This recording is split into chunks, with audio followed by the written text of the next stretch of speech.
Muy buenos días a todos. Es un gran placer recuperar esta hora del Instituto Universitario de Investigación Ortega y Gasset con uno de los grandes amigos del instituto y una de las personas que lo han hecho posible en la última década, que es nuestro buen amigo Fernando Vallespín. Fernando Vallespín, como todo el mundo sabe, es catedrático de Ciencia Política en la Universidad Autónoma de Madrid, universidad en la que ha ejercido casi toda su carrera académica y donde ha ocupado cargos de gestión como el de vicerrector de Cultura, director de departamento en su departamento de Ciencia Política y también del Centro de Teoría Política de esta universidad. Su formación la culminó como becario Fulbright en Harvard y ha sido profesor visitante en las universidades alemanas de Frankfurt y Heidelberg y también fuera de Alemania en Malasia o en Veracruz, en México. Fue presidente del Centro de Investigaciones Sociológicas entre 2004 y 2008 y, como decía al inicio de mi intervención, director académico del Instituto Universitario de Investigación Ortega y Gasset entre 2012 y 2015. Buena parte de dicho periodo tuve el privilegio y el honor de compartir con él como su subdirector, momentos y años que guardo en mi memoria especialmente gratos, divertidos y donde aprendí muchísimo de Fernando, del profesor Vallespín, con el que de verdad es una de esas personas con la que da gusto trabajar, ¿no? Porque además de ser extremadamente brillante, como veremos ahora mismo, pues es un director y un líder, ¿no? De equipos realmente estimulante para los que hemos tenido el privilegio de trabajar con él. Entre la obra del profesor Vallespín, donde por supuesto ha publicado decenas de libros, centenares de artículos académicos, capítulos de libros, etcétera, etcétera, ¿no? Eh, Focalizados fundamentalmente sobre la teoría política. Quiero recordar entre sus artículos en este contexto de la obra de la Ortega, uno que me gustó especialmente y que, si no recuerdo mal, publicó en Claves de Razón Práctica, que se llamaba Habermas en 1000 palabras, brillantísimo y muy estimulante. Y entre sus libros, más allá de los 6 volúmenes de historia política que coordinó y en el que participó buena parte de los grandes politólogos de nuestro país y que fue impulsado en alianza editorial, ¿no? Durante varios años a iniciativa del, por tantos motivos, añorado por todos nosotros, Javier Pradera. A mí un libro que personalmente me ha divertido mucho, que está lleno de incitaciones y está iluminadísimo por la aguda mirada que caracteriza a Fernando, es La mentira os hará libres, que publicó en Galaxia Gutenberg y que empieza con una divertidísima anécdota que yo no voy a desvelar aquí. O el que ha publicado más recientemente con María Martínez Bascuñán sobre populismos en la Alianza Editorial. En fin, su producción es abundantísima, como todo el mundo sabe, es muy conocido por sus habituales intervenciones en la cadena SER y su columna semanal en El País, que ahora ya publica los domingos, antes, si no recuerdo mal, era los viernes. Y en todo caso, como sabemos todos y reconocemos todos y admiramos todos, Fernando Vallespín es uno de los intelectuales más influyentes de nuestro país, que hoy nos va a hablar sobre los efectos políticos de la pandemia. Querido Fernando, es como siempre un gran placer, un honor, un gusto y un privilegio tenerte con nosotros. Está tu casa. Yo me callo, tuya es la palabra, deseando escuchar tu intervención. Bueno, muchísimas gracias. Antonio, desde luego todo es exagerado, o sea que no se crea ni la mitad de lo que ha dicho, pero me hace gracia esto, ¿no? Estoy en mi casa desde mi casa, pero desde mi casa en sentido literal, que es lo gracioso que tiene esta nueva situación en la que nos encontramos. Bien, voy a hablar de un tema sobre el que los politólogos muy renuentemente se pronuncian, porque tiene que ver con el futuro, es decir, cuáles pueden ser las consecuencias políticas de la pandemia, de lo que estamos viviendo con el coronavirus. Realmente los politólogos somos muy malos profetas. No supimos anticipar, por ejemplo, los movimientos sociales y juveniles de los años 60 del siglo pasado. Sobre todo, no supimos prever la caída del bloque soviético, y eso le hizo a la revista Time. Pidió que los catedráticos de ciencia política renunciáramos a nuestras cátedras por tan tremendo trabajo. O sea que realmente no nos manejamos bien con el futuro, pero bueno, también les pasa a los economistas y ahí siguen, ¿no? O sea, siguen manteniendo un cierto prestigio. Bueno, lo que voy a tratar de hacer es muy rápidamente, porque sé que no puedo extenderme más de unos 20, 25 minutos, lo que voy a tratar de hacer, lo que me importa es ver cuáles son los temas que necesariamente tenemos que observar, ¿no? Y cuál puede ser la evolución previsible. Y voy a empezar con, es un chiste del roto, bueno, un chiste, es, es algo que cuando habla de, ahora en vez de hablar de antes de Cristo o después de Cristo, hay que hablar de antes de Corona o después de Corona. Es decir, todo el mundo da por supuesto que estamos ante una cesura histórica, o sea, se ha producido una cesura histórica que va a permitirnos hablar, ¿no?, del momento anterior a esta crisis, que es una mezcla rara de crisis sanitaria y crisis económica, como luego veremos, y que indudablemente va a generar una importantísima crisis política. Por tanto, hay pocas dudas respecto del carácter de cesura, ¿no?, en la historia que va a provocar la pandemia. Lo que no sabemos es realmente si va a ser tan profunda como nos imaginamos o si va a ser menos, si va a ser más anecdótica. Yo recuerdo que después del 11S todo el mundo hablaba de que el mundo ya iba a cambiar, que entrábamos en una nueva era. No lo hicimos. Hay incluso quien decía que ahí es cuando acababa el siglo XX realmente. Otros dicen que el siglo XX acababa con la caída del bloque soviético. Es decir, que muchas veces damos demasiada importancia a estos acontecimientos y luego resulta que la historia vuelve a vertebrarse sin grandes choques.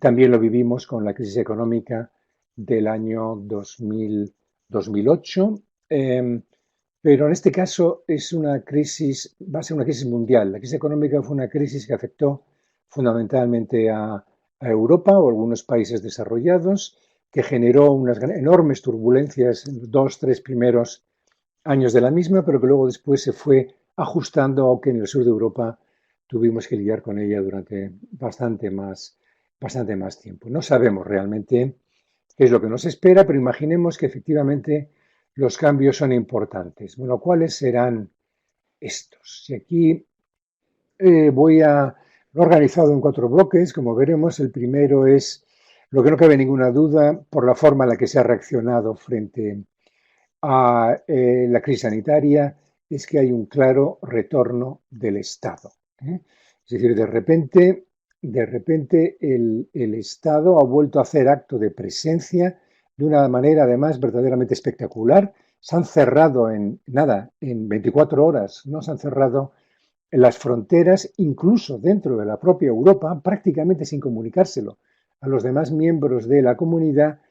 Cada uno de los estados ha empezado a actuar como si efectivamente no tuviera ningún otro vínculo político más que el que tiene con sus propios ciudadanos. Por tanto, aquí este retorno del Estado, desde una perspectiva, diríamos, vamos de lo más general a lo más concreto, una perspectiva general suscita inmediatamente la primera pregunta, y es cómo va a afectar a la globalización. O sea, vamos a una desglobalización o algo que yo aquí llamo reorganización espacial de la sociedad mundial.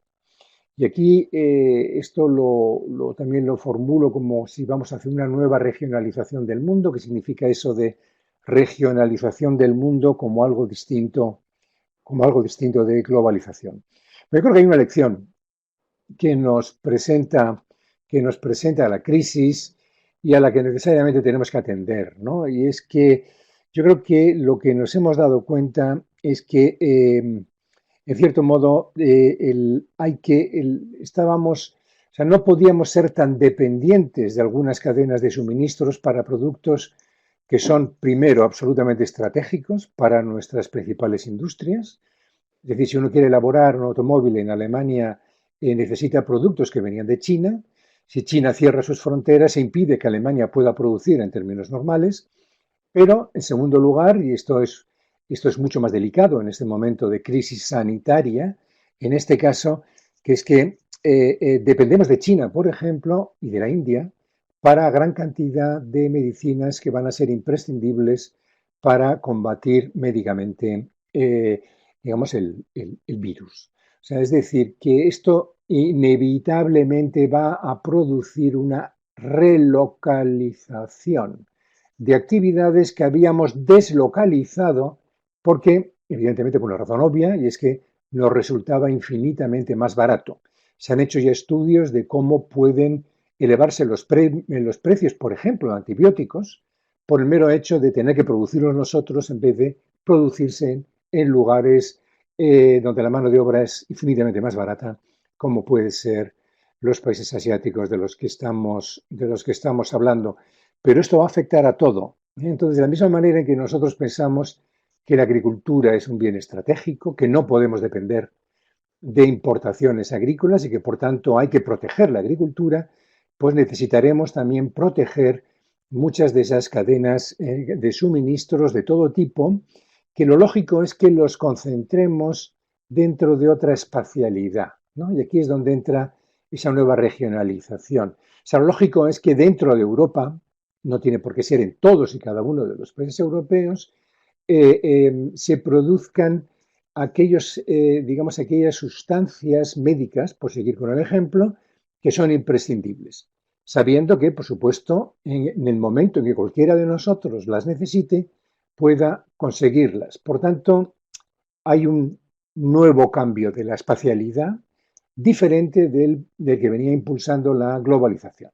Entonces, yo creo que esto eh, está suscitando muchas preguntas porque, de otras razones, no tengo tiempo para entrar aquí en esto.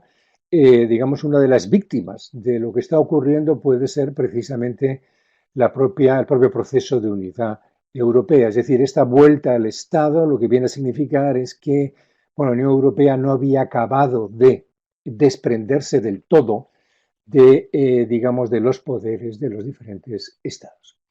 Luego, desde otra perspectiva, siguiendo en el ámbito de lo global, bueno, lo que se suscita es si bueno, estamos a las puertas de un nuevo hegemón, ¿no? Eh, Está claro que los Estados Unidos han renunciado a serlo, ¿eh? Es decir, la retirada estadounidense del multilateralismo con Donald Trump es evidente y por tanto pues estamos mirando a China a ver si efectivamente China quiere llevar a cabo efectivamente todo lo que es necesario para asumir este papel. Mi opinión personal es que no lo va a conseguir, es decir, China será un hegemón en su espacio regional, ya lo es. China está interesada, por supuesto, en el multilateralismo, porque su economía es muy dependiente de las exportaciones y, por tanto, es claramente favorable a la globalización, tal y como la veníamos conociendo. Por lo tanto, China sí será un actor que trate de evitar que haya un retorno, digamos, a las economías nacionales. Pero de ahí a pensar que China pueda asumir ese papel que tradicionalmente veníamos adscribiendo a los Estados Unidos, yo tengo mis dudas. Yo creo que vamos a entrar en un nuevo equilibrio donde lo estamos viendo ahora. Algunos países medianos pueden tener un nuevo protagonismo. Esta misma mañana leía que Australia y algunos otros países estaban intentando introducir nuevas iniciativas que tuvieran la traslación después en decisiones que nos pueden afectar a todos en tanto que comunidad internacional. Lo que está claro es, y con esto quiero acabar este primer punto, luego si quieren en la discusión lo desarrollamos, lo que está claro es que hay una lección que extraemos de lo que nos está ocurriendo y es que todos somos exactamente igual de vulnerables ante un acontecimiento como este, pero no solamente por esto. ¿eh?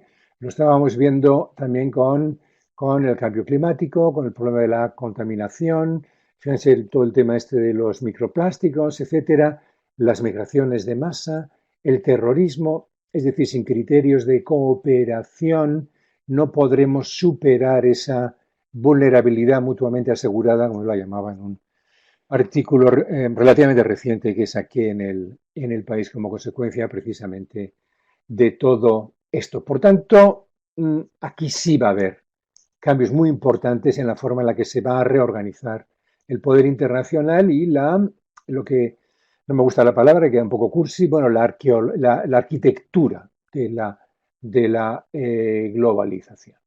Bien, segundo punto, que es el que a mí más me preocupa, que yo creo que este retorno del Estado va a provocar una acentuación de la crisis de la democracia. La democracia lleva en crisis ya desde hace mucho tiempo. Se hablaba ya de una recesión democrática, como la definió Larry Diamond, que es un politólogo muy preocupado por toda esta serie de temas.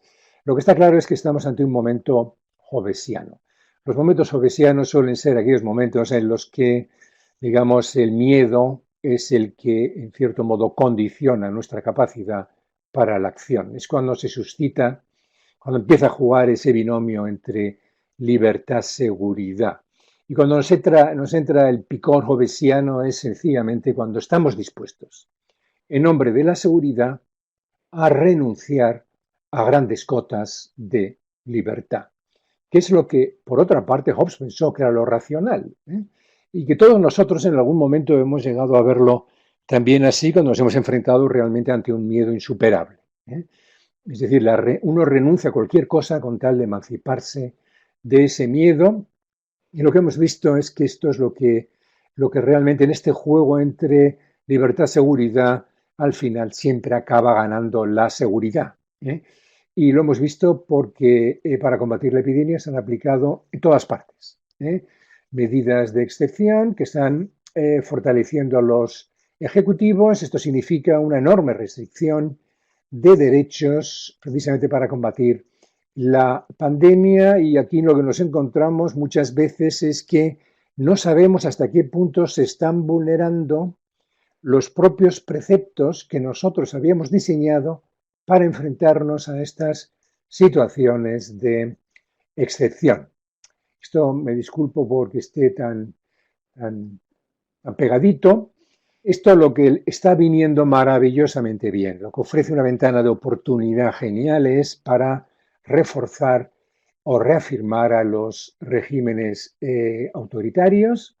Es decir, ya esto lo estamos viendo con Orbán, por ejemplo, gobernar por decreto, anular al Parlamento sine die, prohibir las manifestaciones. Fíjense cómo en América Latina hemos pasado de una situación donde la gente estaba en la calle protestando, bueno, no solamente en América Latina, también en Beirut y en muchos otros lugares, Hong Kong, etcétera. Llega la epidemia, la gente se mete en su casa, llega el Estado y adquiere poderes de excepción.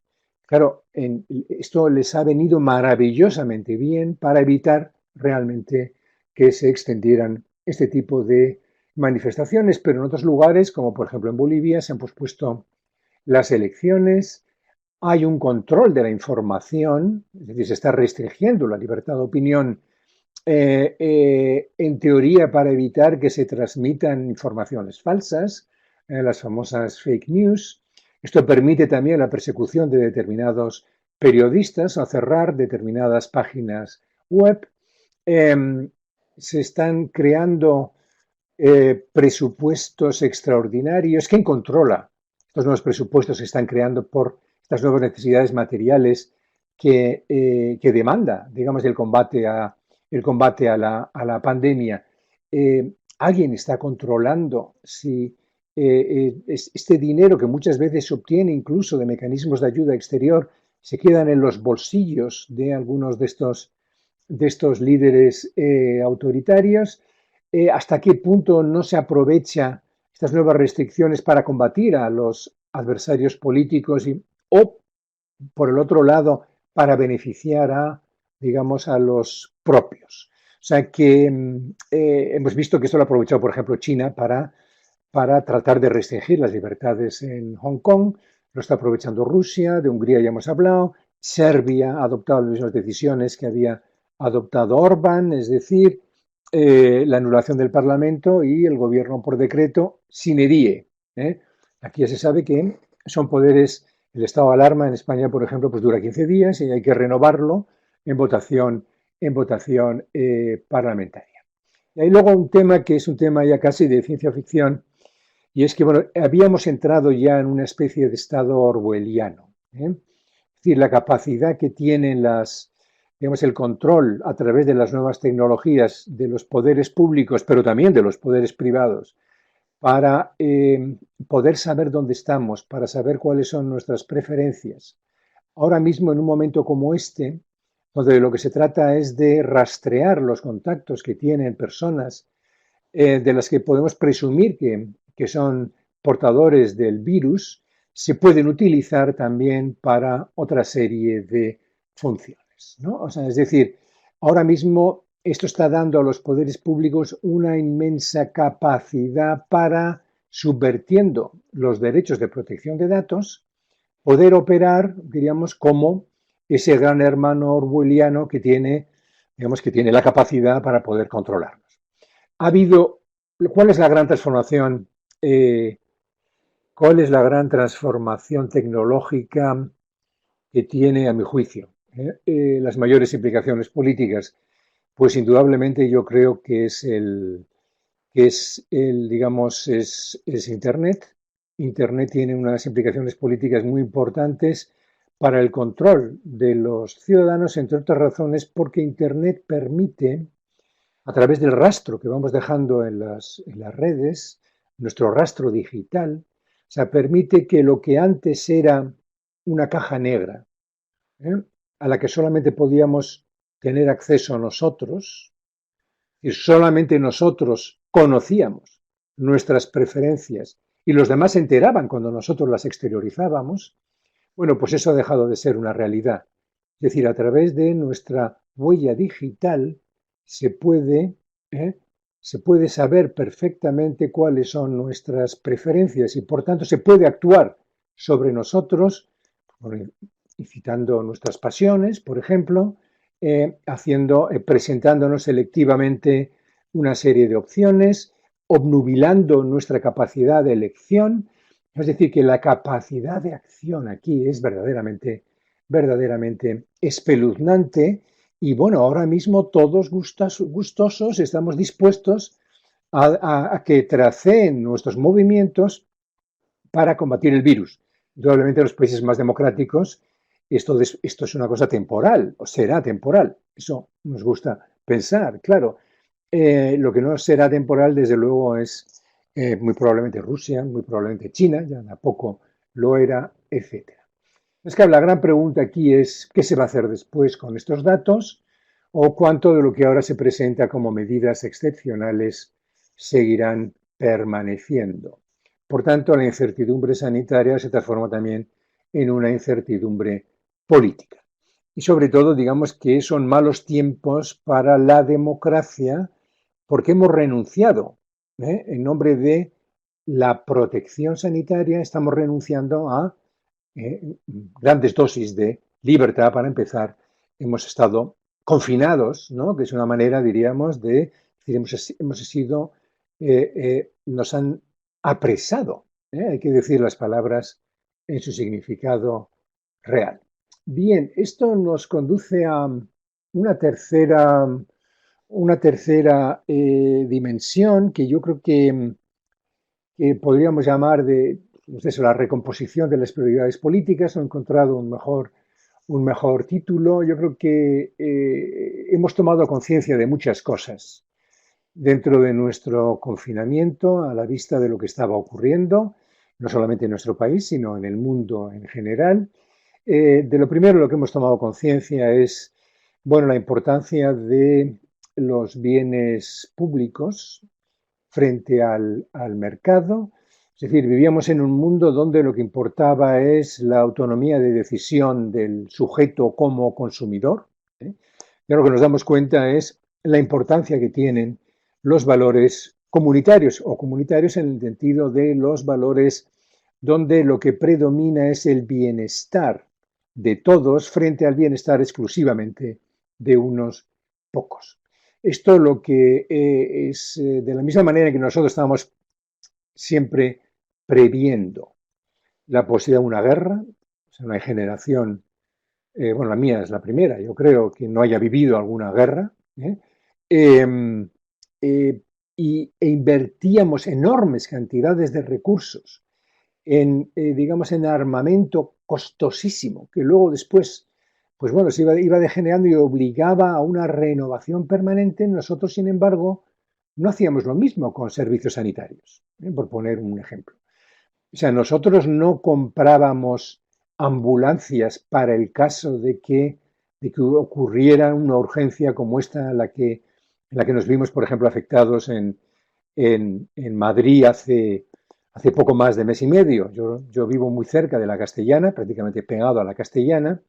Les puedo decir de que el único ruido que se oía en los primeros días de confinamiento era el ruido de las sirenas de las ambulancias que iban pasando una detrás de otra. O sea, una sensación verdaderamente sobrecogedora, ¿eh? Porque claro, a uno y otro punto de la Castellana hay varios de los grandes hospitales de, de Madrid. Bueno, hemos tomado conciencia de que realmente, bueno, hay servicios públicos de los que no podemos prescindir y que por tanto necesitamos hacer un esfuerzo a este respecto.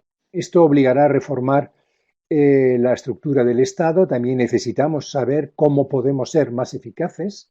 Es decir, que frente a un estado donde predominaban quizá otras prioridades, ahora, como puede ser la representación de unidades territoriales, etcétera, bueno, pues tenemos que pensar también en cómo podemos dinamizar para estos casos extraordinarios una mayor eficacia de un Estado que inevitablemente va a tener que ser, en casos de emergencia, un Estado más centralizado, o cómo se puede mejorar, en el caso español, por ejemplo, la cogobernanza entre lo que es el Estado central y las autonomías, o dentro de los sistemas federales, exactamente igual, la federación con respecto a los estados federados. Bueno, el segundo punto es que yo creo que ya hemos tomado conciencia de que hay una serie de problemas que no vamos a poder resolver exclusivamente utilizando o valiéndonos de recursos políticos, sino que esto lo sabíamos ya, pero con este nuevo espacio público tan banalizado en el que vivíamos, se había desprestigiado el discurso científico. ¿Quiénes eran, digamos, el objeto de nuestras bromas, de nuestras risas? Pues fundamentalmente los expertos, sobre todo por parte de los líderes populistas, ¿eh? Entonces había como una especie de enfrentamiento entre un modo de política tremendamente tecnocratizado y otro, una política mucho más primaria, en manos digamos, de lo emocional, que se veía reflejada fundamentalmente en los movimientos populistas. Es decir, y una y otra impedía realmente acceder a una decisión auténticamente democrática. Es decir, tanto en un caso como en otro, se los excluía la posibilidad de pensar en alternativas para la acción. Cuando solo cabe una acción, ¿de qué sirve el recurrir al pueblo para que decida entre una opción u otra? Que es normalmente como se nos presenta ahora, por ejemplo, lo que tenemos que hacer. Es decir, los científicos nos dicen que para combatir la epidemia tenemos que hacer esto. O sea, esto es una decisión tecnocrática que por definición es antidemocrática. Una decisión democrática es cuando tiene sentido, cuando tiene sentido que sometamos la decisión a la ponderación o a la discusión entre ciudadanos o entre decisores políticos, cuando quien decide es que posee el conocimiento experto, desaparece la democracia, ¿eh? Y lo mismo ocurre cuando hay que adoptar decisiones en nombre de principios de estos tan queridos, ¿no? Por el populismo, en nombre del pueblo, en nombre de la nación, en nombre de en nuestro país. Hay también, tampoco cabe la discusión, es decir, cuando la emoción se prioriza respecto de la razón, efectivamente la democracia también acaba desapareciendo.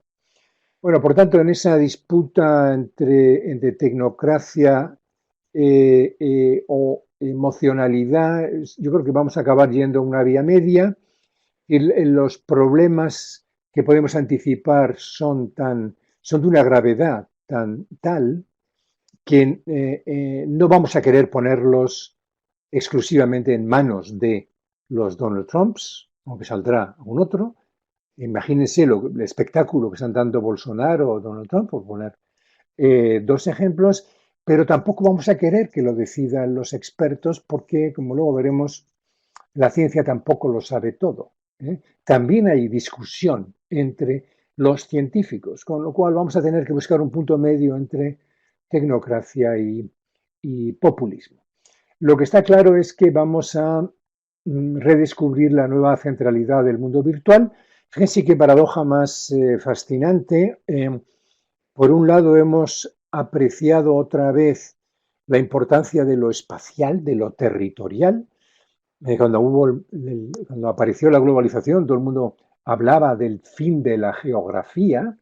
Ahora de repente volvemos a la geografía. Ahora hablamos incluso de un nuevo espacio que es la unidad sanitaria. Es decir, que no coincide necesariamente ni siquiera con la comarca, ni siquiera con la provincia. Es decir, que la unidad sanitaria es una unidad espacial específica. O sea, vuelve lo territorial. Pero simultáneamente, toda la comunicación, que sigue siendo global, tiene lugar en esta dimensión virtual. Ahora mismo no estoy enfrentándome a un auditorio presencial, sino que estamos teniendo una conversación virtual. Por tanto, vamos a tomar conciencia de esa nueva presencia del mundo virtual. Yo creo que se va a acentuar el teletrabajo. Fíjense las consecuencias civilizatorias, es decir, teletrabajo, comunicación no física, mayor distanciamiento físico, lo cual no excluye que con personas más íntimas podamos tener un contacto físico, indudablemente, pero habrá una reorganización del trabajo que tendrá inmediatamente un efecto económico, sobre todo sobre el sector inmobiliario, sobre el sector transportes. La aviación, que ahora va a tener un problema enorme, es decir, en la época en que la gente no viaja por motivo de turismo, viaja por motivo de negocios. Si la gente no se reúne físicamente para hacer negocios, ¿quién va a tomar un avión? ¿Eh? O sea, digamos que todo está enlazado con todo, las consecuencias van a ser espectaculares desde el momento en que nos demos cuenta que eso que para lo que pensábamos que necesitábamos desplazarnos a Lisboa para ir al Congreso de los Politólogos, de repente nuestro workshop lo podremos tener online, como estamos teniendo esta conversación online. Bueno, esto nos va a cambiar, ¿eh? Y nos va a cambiar incluso nuestra forma de ver el mundo, o sea, y nos va a cambiar nuestra propia identidad. Bueno, a mí me queda poco ya para la jubilación, pero yo no me imagino una carrera académica sin congresos presenciales, sin conferencias presenciales. Si lo que me queda de carrera académica va a ser todo virtual, pues bueno, igual hasta me perjubilo, ¿no? O sea, quiero decir que para quien ha sido familiarizado con esto, puede tener un sentido para los que realmente venimos de otro mundo, supimos cambiar del mundo analógico al mundo digital, pero esta hiperdigitalización ya no se excede. Pero hay un tema ahí político de fondo que es muy relevante. Y es que precisamente por la importancia que antes daba a esa serie de controles digitales, el problema es quién controla a los que, digamos, a los que permiten la digitalización, quién controla a los grandes empresarios de la digitalización, quién controla a Amazon, quién controla a Facebook, quién controla a Apple, quién controla, digamos, a todos estos que nos proporcionan el acceso a este instrumento, sin el cual nosotros ahora mismo no podríamos estar funcionando. Imagínense el poder tan central que tienen este tipo de empresas. Por eso no es de excluir que, como ya más o menos está ocurriendo en China, donde este tipo de empresas están estatalizadas, o sea, pueden estar en la bolsa de Pekín o de Shanghai, pero, ojo, el control político es total. Nosotros ahora mismo no tenemos ni un control político ni un control fiscal sobre Facebook, ni tenemos un control fiscal ni siquiera sobre Netflix. Me parece que en España Netflix paga de impuestos 3.000 euros, o sea que es algo verdaderamente irrisorio. Y luego otro tema que me parece que ya no podemos dejar de discutir y que va a ser inevitable, y es la implantación de una renta básica universal. ¿Cómo lo vamos a financiar? No lo sé. O una renta básica de reintegración, es decir, que mientras alguien esté sin empleo, con un empleo precario, pues pueda verse beneficiado y que por lo menos, digamos, salvaguardemos el bienestar de los menos aventajados. Bueno, aquí podía extenderme en cada uno de los puntos, pero me doy cuenta de que si no vamos a tener tiempo para hablar. Y paso al último punto que es, bueno, cuáles son las nuevas consecuencias políticas de lo que realmente va a ser devastador, va a ser la crisis económica que nos viene encima. ¿Y si nos fallan la ciencia y el Estado? ¿Y si no lo sabemos todo? ¿Eh? Porque la ciencia no es omnívoda. ¿Y si no podemos hacer todo lo que creemos que hacemos? Es decir, ¿y si el Estado no todo lo puede? ¿Eh? ¿Qué pasa entonces? Es decir, si no conseguimos liberarnos de los peligros sanitarios, si la política es incapaz de ofrecernos medios para superar la crisis económica, como es bastante previsible, si mecanismos en los que estamos confiando ahora, por ejemplo en España, como puede ser la ayuda europea o en el mundo en desarrollo, la ayuda de países más desarrollados, si eso no se produce, ¿qué va a pasar? Es decir, que yo creo que va a haber, como consecuencia de una deficiente gestión de las próximas crisis, sobre todo la crisis económica, pero vamos a un escenario donde hay crisis económica y crisis sanitaria simultáneamente. O sea, parece que este virus va a estar aquí 2 o 3 años y que por tanto vamos a tener que seguir viviendo con este virus. Bueno, es admisible esto a la vez que es compatible esto y con, digamos, con una nueva menesterosidad social generada por la crisis económica sin poder acudir a manifestaciones o iremos a manifestaciones a pesar de todo. Es decir, habrá nuevas polarizaciones políticas, habrá nuevas formas de ingobernabilidad, habrá muy probablemente un aumento de la brecha entre ricos y pobres, o ya se está produciendo entre países en desarrollo y países desarrollados. Por ejemplo, España está pidiendo ahora en los mercados secundarios, está pidiendo bastante dinero. El otro día pidió 5.000 millones de euros, hace menos otros 7.000 millones, y no está teniendo la más mínima dificultad, ¿eh? Con intereses muy bajos para comprarlo. ¿Por qué? Pues porque gran parte del ahorro mundial está abandonando sus inversiones de los países en desarrollo y entonces busca invertir en un país que todavía es confiable, como puede ser España. Es decir, no todo lo meten en Alemania, ¿eh? Sino que todavía pueden pensar que le pueden sacar rentabilidad a esa inversión en España. Pero eso no significa que en España se nos suban los tipos de interés, porque hay mucha demanda, digamos, de bonos como los que estamos emitiendo. Pero ¿quién es el perdedor aquí? Pues obviamente los países en desarrollo. Es decir, estamos ante nuevas sacudidas que nadie sabe, nuevas fracturas políticas que nadie sabe realmente el rostro que van a tener. Por tanto, incertidumbre sanitaria, concluyo. Incertidumbre política que exigirá que tengamos que replantearnos una y otra vez las categorías con las que veníamos operando en el mundo de lo político. Casi con toda seguridad una profundísima crisis de la democracia, una reespacialización, una, bueno, una, digamos, una aparición de nuevos conflictos que hoy en día todavía no sabemos cuál es el rostro que tendrán, y sobre todo digamos, la superposición de peligros, porque mientras discutimos sobre eso, sigue vivo lo que decía al principio, que es, bueno, el cambio climático. ¿eh? Yo antes presentaba los libros, algunos de los libros que yo tengo, Antonio, muy cariñosamente, como siempre. Yo estaba escribiendo un libro que se iba a haber llamado algo así como Política sin esperanza, y luego con 2 puntos, algo así como el fin de la distopía, o no, perdón, el fin de las utopías y el reino de las distopías, luego esto. Entonces la tesis fundamental del libro es la siguiente, y era que vivíamos en un presente extraño, alargado, al final del cual, digamos, ocurriría la distopía, es decir, vendría el desastre. Porque vivíamos sin por lo menos en Occidente, sin, digamos, con un enorme temor al futuro. Es decir, el peligro es lo que está en el futuro. Bueno, el futuro ya está aquí. Es decir, me he quedado sin objeto del libro porque ya realmente la distopía ya ha llegado. O sea, ayer pusieron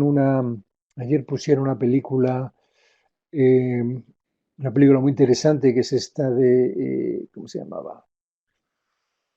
La vi un poco por refrescarme las ideas, que es este personaje que es el único que queda sano después de un virus que ha matado a toda la humanidad y que anda por Nueva York cazando ciervos.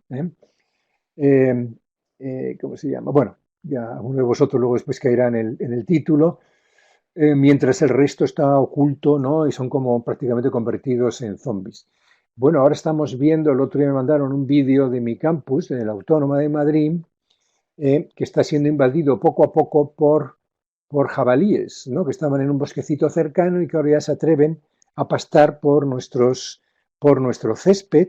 Es decir, que los animales están, es decir, que hay una recomposición incluso del mundo natural. Es decir, escenas que veíamos en estas distopías, pues de repente nos las encontramos aquí y sobre todo lo que a mí me da pánico como politólogo que soy es que pueda llegar a realizarse algunas de las distopías políticas, desde luego una especie de mezcla entre 1984 de Orwell y El mundo feliz de Aldous Huxley.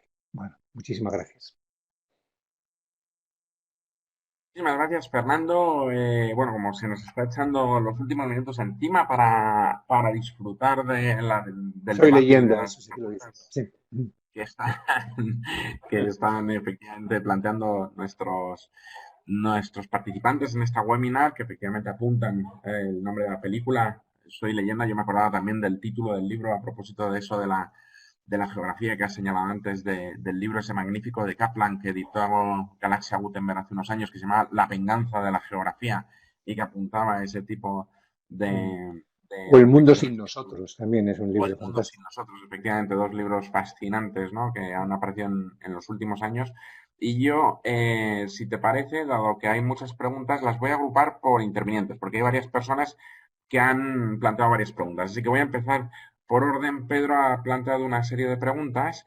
La primera, en cierta manera, ya las has contestado, ¿no? En el sentido de tu propio análisis, ¿no? Porque es una pregunta muy genérica que dice qué actualizaciones o cambios cree que se producirán en España y en el mundo como consecuencia del virus. Pero luego concreta un poco más, ¿no? Y pregunta, y paso a las preguntas que más adelante ha planteado Pedro. ¿Qué encuadre tienen medidas más coercitivas de la libertad en Estados de Derecho para el control de la pandemia, lejos de estados como China y su sistema de reconocimiento facial y de geolocalización? O sea, el clásico debate politológico, ¿no? Entre libertad, seguridad, ¿no? Y seguridad en ese sentido. También plantea Pedro, a propósito de Ian Bremmer, cómo este autor considera que estamos ante la mayor crisis desde la Segunda Guerra Mundial y te plantea si compartes esa perspectiva. Eh, y bueno, tu perspectiva que ya has apuntado en esta última parte de tu intervención, entonces supongo que podemos circunscribir la pregunta a esta cuestión sobre si compartes la visión de Bremer, ¿no? Y luego hace una pregunta, dos preguntas muy concretas sobre también esta parte final de tu intervención. Una, ¿qué cambios legislativos crees necesarios para adoptar una respuesta eficaz frente a la pandemia? Y en ese sentido lo precisa un poco más sobre qué ajustes fiscales crees que serían adecuados, ¿no? Y además apunta sobre la RBU, que no sé muy bien a qué se refiere concretamente con RBU, no sé si Pedro nos lo puede concretar un poco. Bueno, ¿intervengo yo o, Sí, o sí, quieres? luego Ah, te bueno, narro vamos a la ver, de... yo creo que cuando hablaba del debilitamiento del Estado de Derecho, a lo que me refería fundamentalmente no es que el Estado de Derecho, digamos, haya puesto en cuestión, sino que el propio Estado de Derecho tiene un conjunto de previsiones para situaciones de excepcionalidad. ¿Eh? Bueno, la guerra es obvio, pero también una pandemia. ¿Eh? Incluso hay países que han conseguido eh, una justificación legal perfectamente lícita, como este caso de Francia, amparándose, digamos, en las previsiones legislativas que tienen que ver con el combate de las, digamos, en las emergencias sanitarias, ¿no? O sea que algunos países no necesitan ni siquiera recurrir a la aprobación de un estado de alerta o un estado de excepción y pueden hacerlo por otras vías que son perfectamente legales. Pero siempre hay un plazo. ¿Eh? Siempre digamos, hay un mecanismos de control. Es decir, son siempre, por ejemplo, en nuestro estado de alerta, pues son 15 días. Al cabo de los 15 días necesita la aprobación nuevamente del Poder Legislativo. O sea que el Poder Legislativo normalmente sigue funcionando. ¿Eh? Y no hay, por ejemplo, no se puede interferir sobre la libertad de expresión y el ejercicio de otros derechos. Es decir, que se limita exclusivamente a aquellos derechos que pueden, digamos, que inciden directamente sobre la transmisión de la enfermedad y no otros. Con eso creo que, desde luego, en otros países, eh, digamos que tienen menor tradición democrática, pues no sabemos realmente hasta dónde pueden llegar los controles. Desde luego, como he dicho al principio, la oportunidad la tienen. ¿Eh? Y va a ser muy difícil que vuelvan a ceder gran parte de los poderes que han ido acumulando a lo largo de este tiempo. Luego, respecto a si es la peor crisis desde la Segunda Guerra Mundial, pues no lo sé. Yo creo que depende mucho de lo que ocurra con el virus. Vamos a ver si hay un mecanismo, porque esto puede ocurrir mañana. ¿Eh? Mañana puede demostrarse que existe un tratamiento tremendamente eficaz contra el virus, con lo cual, bueno, digamos, la situación de excepcionalidad económica y, por tanto, excepcionalidad política sería menor y, por tanto, pues la caída del PIB de la mayoría de los países sería en forma de V, no en esa forma poco como de raíz cuadrada, ¿no? Que cae en pico y luego después sube un poco, pero se mantiene por debajo de lo habitual. Eh, yo creo que aquí hay dos escenarios, bueno, hay tres escenarios, ¿no? El primero tiene que ver con la duración, que se hace depender evidentemente del tiempo que esté el virus. Si está poco tiempo, digamos, esta será una crisis más. Eso sí, habrá dejado muy debilitadas las posibilidades, digamos, de hacer frente a nuevas necesidades económicas y habrá dejado muy debilitados los mecanismos, sobre todo digamos, de cooperación internacional. Si el virus no conseguimos, si hay un repunte ahora con la desescalada y un repunte después en el otoño,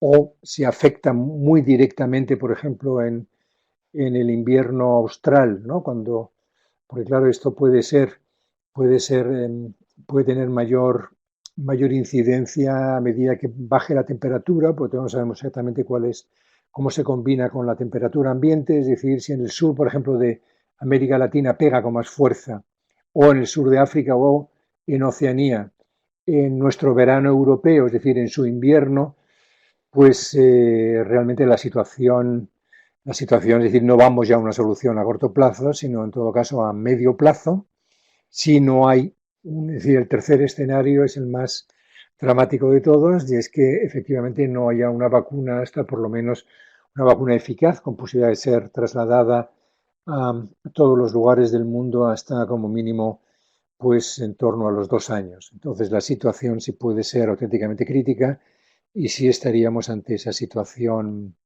casi apocalíptica. Bueno, cambios legislativos. Yo creo que cambios legislativos realmente va a haber, no, quizá para prevenir de manera más eficaz el combate de futuras pandemias, muy probablemente se quede en eso, ¿eh? Es decir, de ver cómo atajar potencialmente situaciones similares a estas. Yo creo que la legislación, sobre todo la legislación constitucional, o sea, tiene muy claro cuáles son los regímenes que tenemos que aplicar en situaciones de excepción provocadas fundamentalmente por una quiebra masiva del orden público o situaciones de guerra, estado de guerra y estado de sitio, ahí cambia radicalmente, diríamos, ahí yo creo que no hace falta hacer grandes reformas porque eso efectivamente ya está previsto. Donde sí habrá que hacer importantes ajustes fiscales es, como he dicho antes, en todo lo que tiene que ver con la provisión, una serie de provisiones sociales mínimas. Es decir, aquí va a aparecer una nueva menesterosidad, muy probablemente en todos los países suba el desempleo a unos niveles nunca vistos desde la Segunda Guerra Mundial y esto exigirá, evidentemente, una acción absolutamente que necesita ser contundente por parte del Estado. Pues ahí ya, digamos, ahí vamos a tener que estar vulnerando todos y cada uno de los principios sobre los que se había sostenido, digamos, las premisas neoliberales, ¿no? de gestión de la economía. Es decir, que entramos en una situación inédita, porque yo creo que esto es muy distinto de la Gran Depresión también. Es decir, que la Gran Depresión era un momento en el que practicábamos un neoliberalismo ingenuo. Hoy no practicamos un neoliberalismo ingenuo, sino que estamos aplicando también medidas que pueden ser de tipo keynesiano, pero yo creo que no basta, o puede no llegar a bastar y por tanto ahí habrá que intervenir también con mucha imaginación y sobre todo de forma coordinada allí donde se pueda, como por ejemplo es de esperar que en Europa. En Europa yo creo que sí habrá intervenciones coordinadas, en otros lugares no estoy tan seguro. Bien, en ese sentido, esta intervención tuya última responde a la primera cuestión que plantea el siguiente de nuestros intervinientes, Daniel Villegas, que hablaba en relación a esa dependencia que en los últimos años había tenido la política de la economía y cómo si esta crisis sanitaria era una oportunidad para reconstruir una mejor legitimidad social en ese choque, ¿no? Por tanto, entiendo que esa pregunta está ya respondida, ¿no? Plantea, a propósito de tu reflexión sobre las fake news, si es factible y posible que seamos capaces de diferenciar lo que es una opinión informativa de lo que es un bien de información. La posibilidad de información sustenta una democracia, pero ¿y el mal uso de la misma?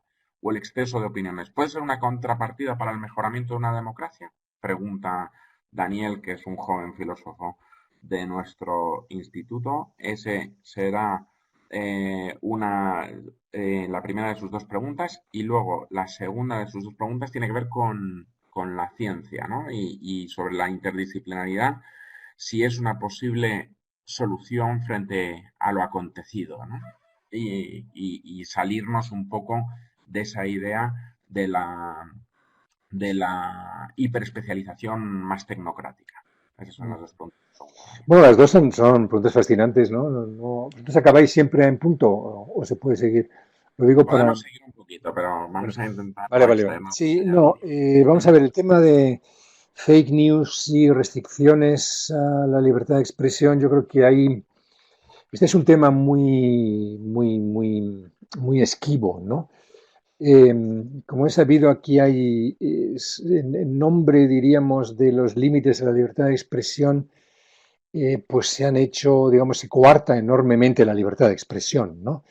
Es decir, que yo creo que aquí las intervenciones deben ser mínimas. Yo creo que lo mejor es una buena información, aunque conviva con la mentira.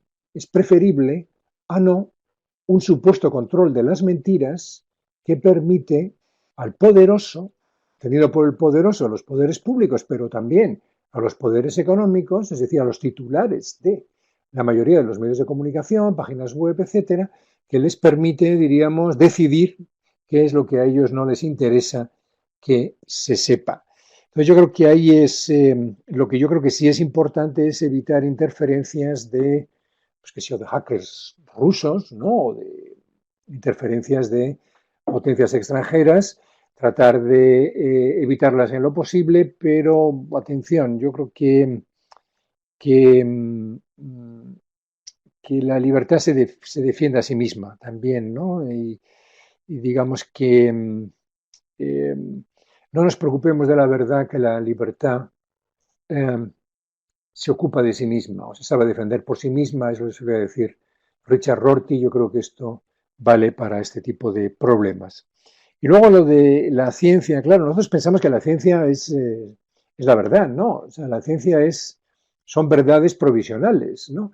Es decir, lo que es científico es el método, ¿eh? Digamos, a través del cual se accede al conocimiento. ¿Eh? Pero bueno, el método puede ser erróneo. Entonces, digamos, el resultado de la aplicación del método científico puede conducirnos a soluciones que no son, entre comillas, verdaderas. ¿Eh? Es decir, pensamos que a la vista de determinados experimentos podemos combatir el virus por un determinado método, que en muchos casos además es un poco indefinido porque está montado sobre simulaciones de ordenador, de movimientos o de comportamientos de la gente, que luego a la hora de la verdad no se cumple. ¿Eh? Entonces, ¿qué hacemos? O sea, aquí estamos asistiendo además a un debate que es interesantísimo. ¿Eh? De la misma manera en que había economistas que nos decían que las políticas de austeridad eran espantosas, otros decían que era la única solución. Bueno, a ver, ustedes se supone que son científicos en esto, economistas, ¿cómo es posible que haya tanta discrepancia? Ahora lo vemos también en que quienes eligen el confinamiento y quienes eligen el modelo sueco. ¿Eh? Y en ambos casos son científicos los que están detrás de la decisión. O sea que no es un capricho del, digamos, del primer ministro sueco el que ellos no sigan el método del confinamiento. O sea, la mayoría, es decir, que muchas veces hasta que no se experimenta una determinada decisión no se sabe cuáles son las consecuencias. Es decir, que han operado dentro de un laboratorio donde se simulan comportamientos. Bien, pero claro, luego los comportamientos se pueden dar de una manera o se pueden dar de otra. ¿Eh? Nosotros también operamos contra el virus en un primer momento pensando que el virus venía de China y que controlando a quienes vinieran de China teníamos controlado la infección que se podía producir en el virus. Pero es que resultó que el virus estaba ya entre nosotros mucho antes de que se produjera, digamos, la venida o la visita de personas que habían estado en China con posterioridad.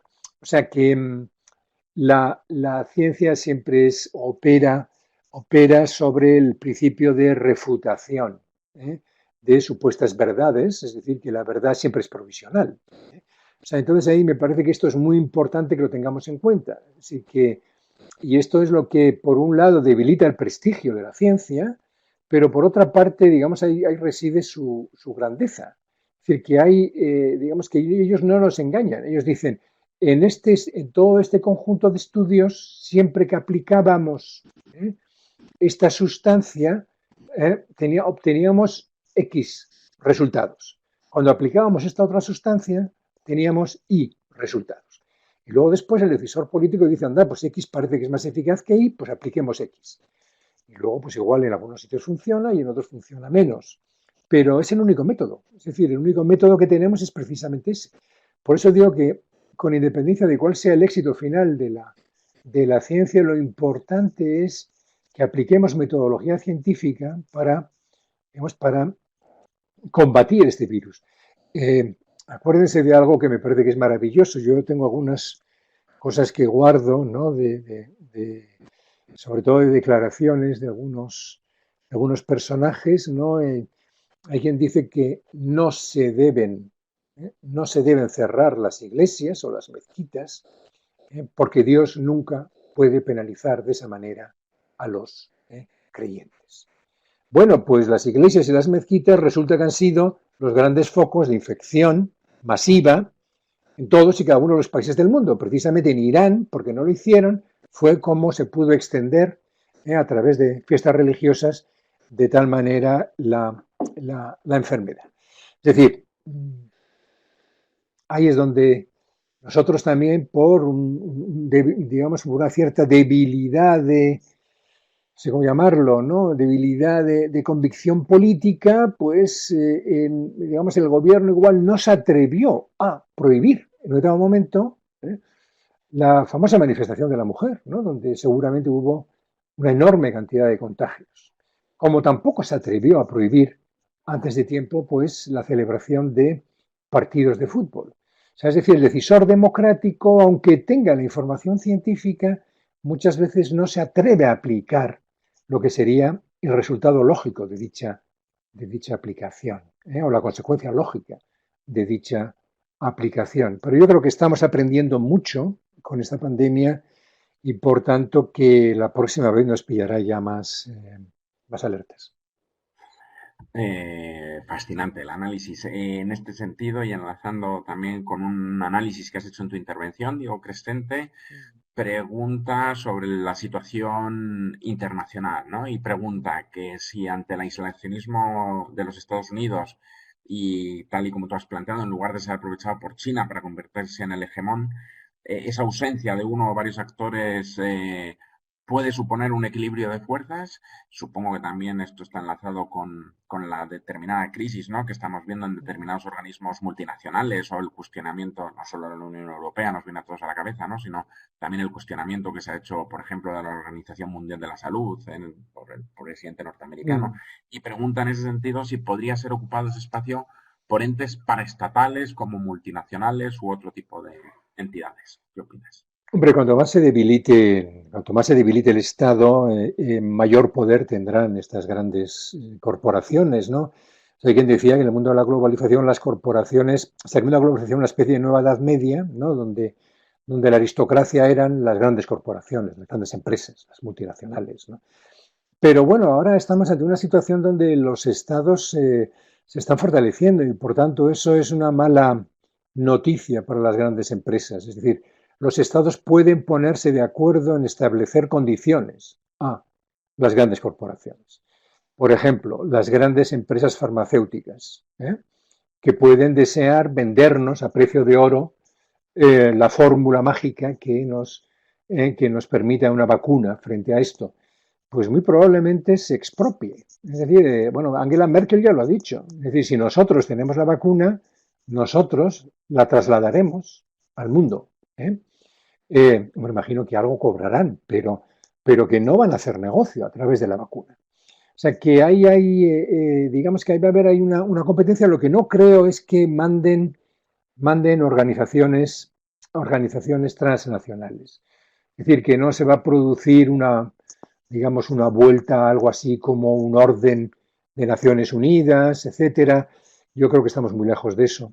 Estamos más bien en un esquema tipo G20, es decir, que los estados poderosos son los que eh, acabarán definiendo el futuro de la humanidad, y a los acuerdos a los que lleguen los estados poderosos, insisto, no en esa especie de comunidad de estados donde cada estado se considera que es igual, ¿no?, en tanto en su calidad de estado soberano. Yo creo que ya hemos salido de ese esquema, salvo efectos, digamos, de derecho internacional, de una perspectiva formal. Yo creo que los acuerdos a los que lleguen los estados más poderosos, y esperemos que Europa pueda hablar con una sola voz a este respecto, tampoco estoy muy seguro, pero si no se derrumba el proyecto europeo sería lo deseable. Digamos, los acuerdos entre esos grandes bloques, Estados Unidos, Rusia, no sé, porque Rusia realmente no es un Estado poderoso, es decir, es un Estado poderoso en materias primas y en potencia militar, pero económicamente Rusia tiene un PIB que está entre el italiano y el español, o sea que es de tamaño mediano económicamente, y luego pues bueno, pues está Japón, está obviamente China.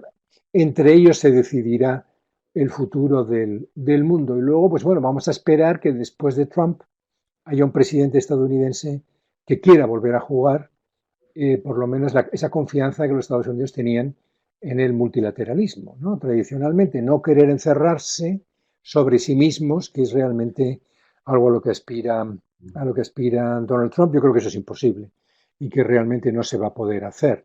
Pero bueno, puede haber un interregno en el que los estados quieran operar en la medida de lo posible como unidades aisladas, aunque vaya en su contra, hasta que se verifique que efectivamente, digamos, no tenemos más salida que la cooperación.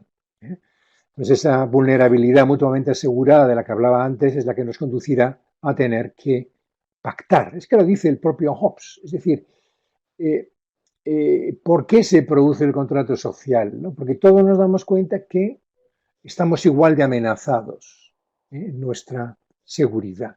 Entonces, lo racional es, por tanto, que instauremos un ente, el Leviatán, que nos garantice la seguridad.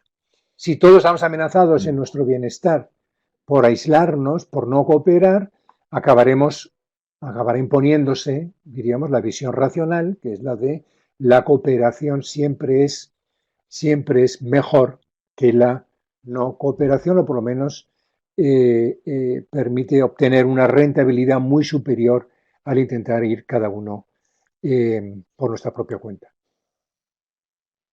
Y en este análisis que haces, si le ponemos punto y coma, podrías añadir algo en relación con lo que pregunta Juan Alberto, que te hace un par de incitaciones a propósito del medio ambiente, ¿no? De cómo estamos minimizando las huellas medioambientales y cómo eso va a jugar un papel decisivo en el futuro de la humanidad, tanto el medio ambiente como la cuestión de la natalidad, ¿no?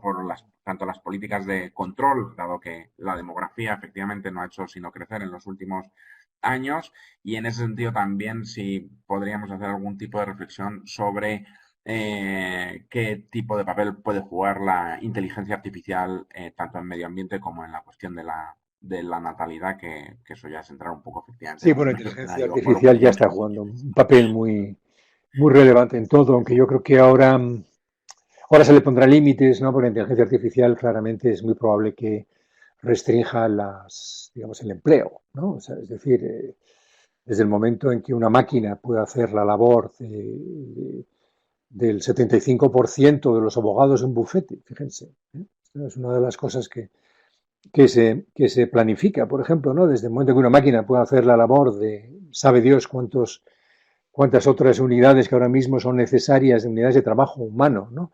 Son necesarias para producir esto o lo otro, pues digamos que se tratará de hacer un uso más pautado, ¿no? De estas, aunque bueno, al final inevitablemente acabará, acabará extendiéndose. Eso me parece que es una evidencia. No, yo creo que ahora vamos a entrar en una época de transición, ¿eh? Una época de transición donde, que como todas las épocas de transición, son tremendamente peligrosas, ¿no? Digamos, el periodo de entreguerras fue un periodo de transición. Es decir, se acababa un mundo que es el mundo de los imperios, esto Antonio sabe mejor que yo, ¿eh? El mundo de los imperios que acaba con la Primera Guerra Mundial, es decir, con la Primera Guerra Mundial, como decía Hobsbawm, efectivamente acaba el siglo XIX y todavía no hay un orden hasta después de la Segunda Guerra Mundial, es decir, hasta el 45, ¿eh? No se puede decir que se recompusiera ese desorden generado por la caída de los imperios, pero que a su vez supuso una recaída de los imperios, los pocos que quedaban ya desaparecieron prácticamente, y la aparición de un mundo bipolar, etcétera, ¿no? Es decir, entonces ahora estamos en otro de esos periodos de tránsito con una diferencia, y enlazo con lo de la inteligencia artificial, que es con la revolución que ha significado la aparición de las nuevas tecnologías, ¿no? Y ahí es que son las que marcan realmente las auténticas, que son las que marcan los auténticos movimientos en la historia de los seres humanos. Hay un antes y un después de la revolución industrial, hay un antes y un después de esta nueva revolución industrial, que es la revolución digital, ¿eh? Habrá una democracia digital, igual que hay una economía digital, habrá muy probablemente, pues eso, digamos, está un mundo nuevo, pero hasta que se produzca el ajuste entre ese mundo y el otro, hay, pues hay un mundo, digamos, de ese interregno, ¿no? Como lo llamaría Gramsci, donde todavía no ha muerto lo viejo ni ha nacido lo nuevo, que es el mundo en el que estamos, pues es un mundo, desde luego, donde son de prever enormes sacudidas, ¿no? Y son eso que los chinos llaman los tiempos interesantes, ¿no? Por eso el consejo es ese de ojalá no vivas tiempos interesantes, precisamente por los peligros asociados a los mismos. Sí.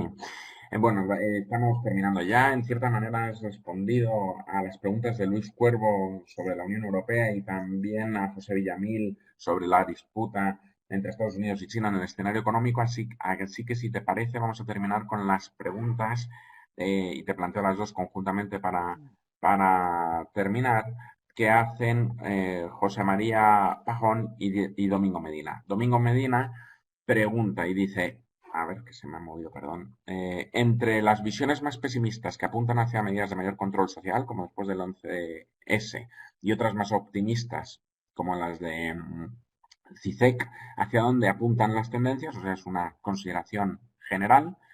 Y luego Pajón, José María Pajón, te pregunta si en una más concreta, si en la relocalización se está restringiendo la libre circulación de medios de producción, pero no de capitales, si esto será suficiente para revertir el proceso de empobrecimiento generalizado que has apuntado en tu intervención. Bueno, son dos preguntas buenas, pero de respuesta muy difícil, precisamente porque son muy buenas las preguntas y la respuesta tiene que ser inevitablemente mala, ¿no? Eh, no, porque claro, es que no lo sabemos, ¿no? O sea, por eso están bien preguntadas, porque realmente no tenemos respuesta. Bueno, de Zizek ni caso. Zizek veía el fin del capitalismo con esto, etcétera. El fin del capitalismo lo están viendo, vamos, desde que nació el capitalismo. Y ahí seguimos con el capitalismo. Sí habrá una reorganización del capitalismo, de un nuevo capitalismo donde cobrará un mayor protagonismo el Estado. Es decir, que no habrá ese neoliberalismo, sino que será un neoliberalismo con tintes, digamos, socialdemócratas, o por lo menos así eso me gustaría, es decir, que habrá que atender a los menos favorecidos, y esto que rige para el interior de los estados, rige también para las relaciones entre estados ricos y estados pobres, es decir, que sería, es decir, vamos a ver, el peor escenario es que los países ricos aprovechen esta oportunidad para salvarse ellos solos y dejar fuera a los países, digamos, con más necesidades, pero eso inevitablemente está claramente en contra del interés de los países ricos. No solo porque eso les hará más pobres, sino porque entonces tienen que enfrentarse a lo que podríamos llamar un shock civilizatorio, en el sentido de que dentro de los próximos 30 años la población de África va a crecer, solo en África, en 1.000 millones de personas. Si no tienen medios de subsistencia, ¿a dónde van a ir? Pues bueno, van a venir doblemente a Europa y ¿qué vamos a hacer? Les vamos a torpedear los barcos cuando traten de atravesar el Mediterráneo. ¿Cómo vamos a poder resolver ese problema sin negar, digamos, los principios en los que decimos creer? Es decir, los principios humanísticos, ¿no?, de la tradición de los derechos humanos. Es decir, que yo creo que no tenemos muchas alternativas a la cooperación, a hacer un giro más en la línea de la fraternidad, lo cual no significa que acabe el capitalismo, ni mucho menos, pero sí, digamos, esta locura de la desigualdad, estas desigualdades completamente enloquecidas en las que vivíamos. Entonces yo creo que aquí la relocalización, por tanto, será selectiva. O sea, no podemos prescindir de que los países en desarrollo nos sigan beneficiándose de que nosotros les importemos productos, pero sí definiremos cuáles son los productos que no podemos delegar en ellos, porque son imprescindibles. De la misma manera en que nosotros importamos aguacates pues, qué sé yo, de diferentes países tropicales, aunque nosotros no producimos aguacates, aunque creo que sí, un poco, bueno, Alemania, pongamos por caso, no produce aguacates, pero Alemania está manteniendo la agricultura, es decir, los bienes básicos, carne, pescado, agrícolas, etcétera, esos bienes los produce porque son estratégicos. O sea, no puede depender de que otros se los vendan o no. Pero de alguna manera, digamos, yo creo que esta pandemia lo que nos ha sacado a la luz es que, lo que tiene que ver con la salud es un bien estratégico también. Pero bueno, de la misma manera en que importamos otros productos agrícolas, incluso aquellos que nosotros producimos, en el caso de que nos resulte más barato, digamos, seguiremos haciendo lo mismo. Es decir, que hasta que no necesitemos de verdad esos productos estratégicos, pues si podemos comprarlos más barato en otros lugares, pues mejor que mejor. Volvemos al ejemplo de las ambulancias, ¿no? Y los tanques. O sea, tenemos una cantidad de tanques inmensa que todos sabemos que no vamos a utilizar jamás. Eh, pero como llegue el momento en que sean necesarios, entonces sí. Bueno, ahora lo que haremos será comprar muchas más ambulancias, aunque puede que lleguen, aunque nunca lleguemos a utilizarlas como las hemos venido utilizando a lo largo de la pandemia, o como cuando se utilizan cuando estalla un avión o se produce alguna otra crisis sanitaria por cualquier otra razón. ¿Qué quiero decir con esto? Lo que quiero decir con esto es que bueno, tenemos que buscar ese equilibrio, ¿no? Ese equilibrio entre lo estratégico y lo complementario, ¿no?